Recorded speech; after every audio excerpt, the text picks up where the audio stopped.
Nyt ollaan SPR:n Porin Kontissa ja Kontti on second hand myymälä. Henkilöstökoordinaattori Pirjo Katajamäki, mitäs kaikkea te täällä teette?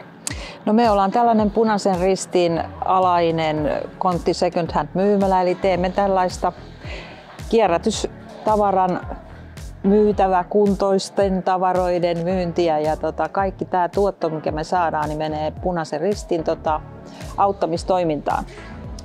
Ja teillä on sellainen työllisyyspoliittinen hanke kuin Kontista töihin.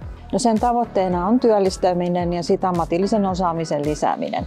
Ja meillä voi opiskella ja meillä on mahdollisuus tehdä oikeassa kaupan alan työympäristössä töitä.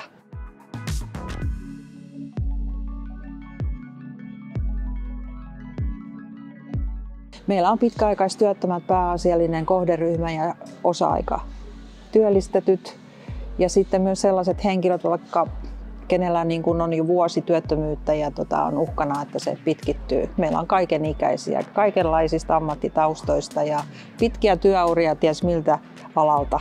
No, meillä pääsee tutustumaan siis kaupan alan kaikkiin moninaisiin työtehtäviin ja pääsee osallistumaan näihin opiskeluihin. Et meillä on hankkeen avulla valovalmentaja, joka koordinoi ja hoitaa niin kuin oppilaitosten kanssa yhteistyön, että me saadaan niin kuin näille meidän työntekijöille tarjottua mahdollisuus liiketoiminnan ammattitutkinnon tai perustutkinnon suorittamiseen. Puolet meidän kaikista työntekijöistä opiskelee.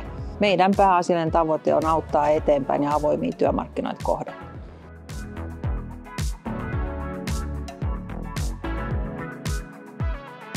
Kontista töihin -hanke on välittävä, yhteistyökykyinen ja kehittämishaluinen.